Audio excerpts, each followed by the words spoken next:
You probably have already seen the anime, so I'm gonna just say spoilers, question mark. This video is a video I've been so excited to make, and I didn't get a chance to tell anybody that I'm doing it. I'm going to be breaking down and analyzing the opening and ending credits to the Netflix show Cyberpunk Edgerunners. If you want to watch my full reaction to the series, you can do it here on the channel. It's in a playlist and you can binge all the way through, or you can do it over on my Patreon so that you can watch it unfiltered and unedited and so on and so forth. A little bit about my background. I actually went to film school and worked in the film industry prior to me jumping into the world of gaming, and I am in love with this anime. The way their shot composition, the cinematography, the blocking of characters within frames, it's beautifully done. And this intro, this opening is so masterfully done, and I need to talk about it. I need to talk about it. So let's jump in. So obviously we have the start here, but now we might be talking about David. Oh, by the way, this is gonna get copyright claimed to high hell. So if you want to support the channel, hit the subscribe button, the like button. That would help a lot. Anyways, back to my point. So here we have David, obviously. Now, the thing I want to mention in particular here is that we have him being smaller at the beginning of his journey. Now, though this is his actual form of him when he hits his sort of like adult body type, this is reflected within the images shown on him. So, right there, groovy little intro. And now we have the cascading towers above us and surrounding us. And the way that it's like not so much him walking through past them, but the way that they overshadow his life, that he's living in the shadows of the towers, feels so symbolic. And that's the thing, right? Is that at the end of the day, you could say like, oh, you're overreading or overanalyzing a piece, but when you're actually creating shows like this, you think about every little detail. You think like it's almost like every frame is a painting. You think about these details and what you're trying to evoke out of the viewer passively, and in this case actively. So, not overanalyzing. So here we go. This part, we get his early life. We get to see flashes of his school self, of him and his mom, things like that in the early stages. Look at this. You can literally see him in his Arasaka uniform. Alright, and now we're starting to see early episode characters, like Katsuo's father.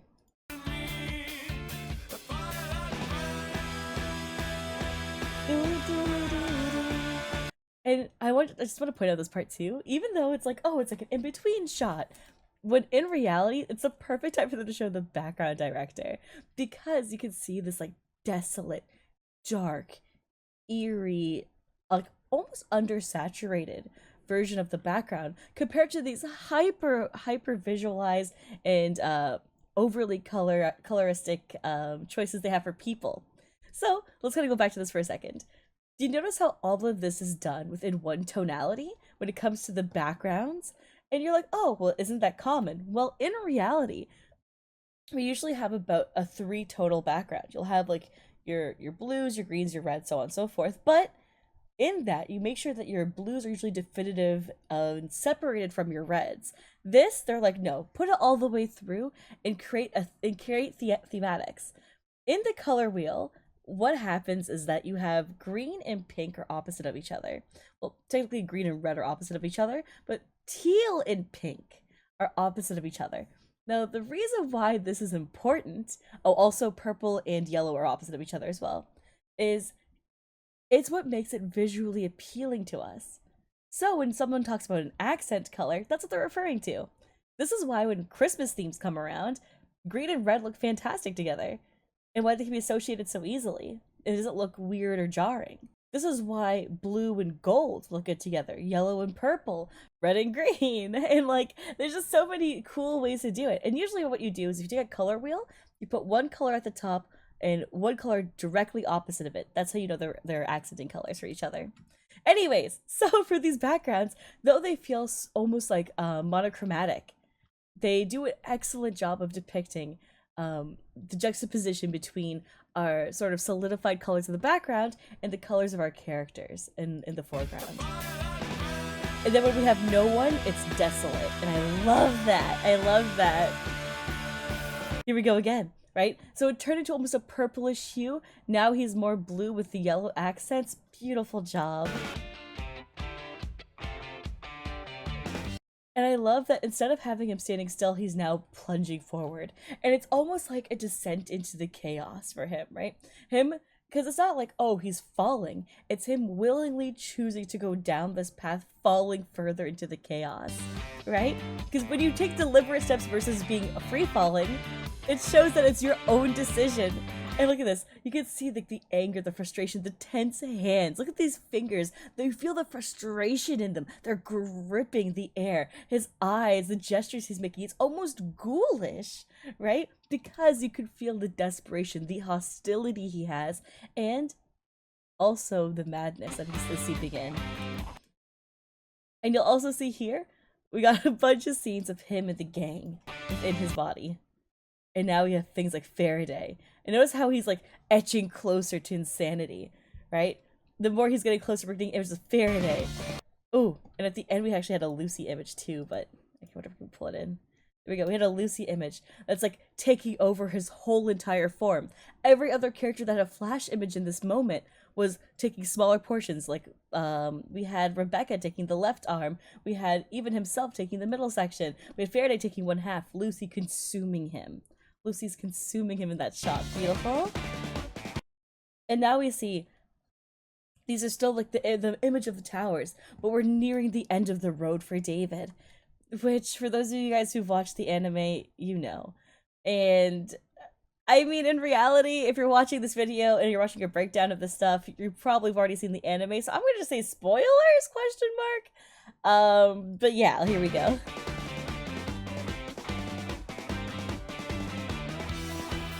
And now we have the blood and his hands gripping away. Everything coming into fruition. The shot in his head. And honestly, just like the effects of all the smoke is incredible. In the background, there's one more piece of machinery. I'm pretty sure it's really difficult to tell. What I was pretty sure when watching this is the buildings breaking and also the metallic parts kind of emulating like Atom Smasher. And I thought it was really cool because it's like you have all this chaos and explosions around it, but in the background, like though he was not a prevalent part of the main part of the storyline, he still was what led to the demise at the end.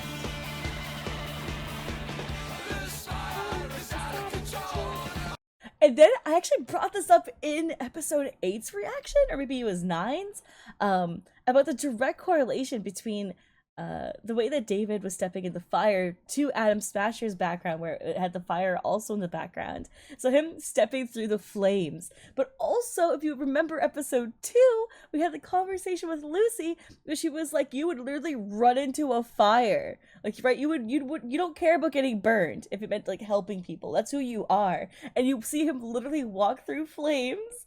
And it's like, in the intro itself is even saying this, right? Right? Fire is out of control, right? Like it's like literally I'm burning, right? It's like it's so dead on. And then now we have a flash of all the characters that we've felt in our souls, right? From seeing our good boy McCree or Cassidy. So we see like Falco, and we see David, and we see like the grit in the anger within like, the characters. And this is the part that's one of my favorite parts. I love this part here. David's younger self in the silhouette of him, like, oh my god, the overlay. Look at this. David's younger self in the shadow of his new self.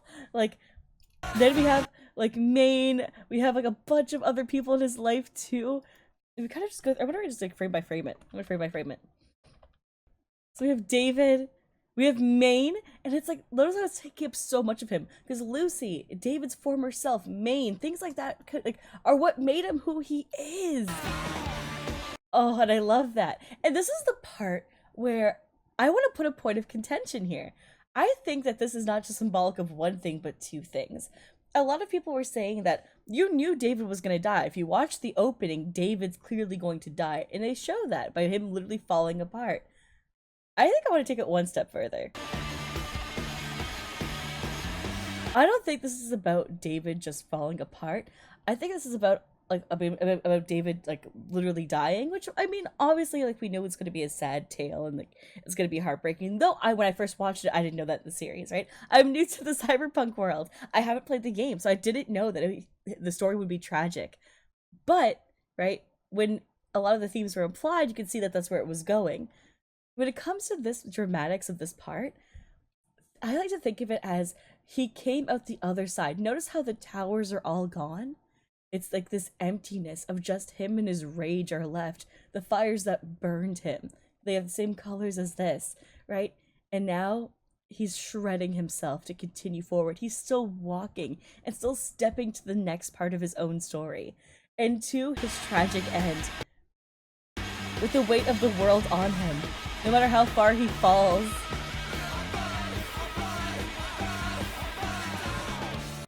And then this part. And then this part. Okay. So, first up, right, we have is David getting shot in the face, right? And we have the hole in the back of his head. We have Faraday. But Faraday has literally the skyscrapers in his body, right? Meanwhile, David has people. He's had the people he's literally like had the death of in his own hands, right? He's living through his own traumas. We see Katsuo's father. We see the guns of those he's hurt. Himself, even with blood-stained face, and Lucy in the background, right? It's just, oh god, we see Rebecca in this too. Oh, I didn't really, Rebecca. Right? We see our dripped out king, right? Like, the fact that we see Maine, like the lives he's taken, the lives he's affected, even to his own life.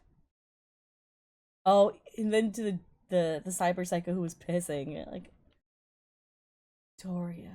Oh god, I'm getting sad. I need to get back to the video. Sorry, I'm just cycling through sad now. I'm sorry. God damn it. And like that's the thing is like a lot of people will notice this, right? Is like the battle between corporations and through the power of I guess of the world being so dark and corporate and that owning everything. The true power is the most silent of power. The power unseen, the unwielding, the way that's not wielded publicly, but behind in whispers. That's the most dangerous, lethal kind of power you can have. The one you can't see. Versus something like a Faraday, who, though this is his silhouette, it's more than just him. This is not about Faraday shooting David or something. This is about those behind the scenes taking David's life. And that Faraday is just a vessel, like the rest of everybody in Night City. Everyone is just a vessel or a means to an end. They are nothing but puppets in the grand scheme that is corporations fighting each other. And then those corporate overlords having power struggles within themselves. It is intrinsically a beautiful notion. Art. Just, And I don't know. Okay, this video ended up turning out a lot longer than I expected it to. So I think I'm gonna have to just keep it to just the opening for this video. And might have to do a separate one for the outro because I don't want to cut out what I said. I really like what I said, so I don't want to make it shorter. I'm sorry. But if you want to see, I guess, part 2, where I talk about the outro, or where I break down the music video as well, stick around the channel, hit the subscribe button, and the like button. I love you guys. I'll catch you guys in the next video.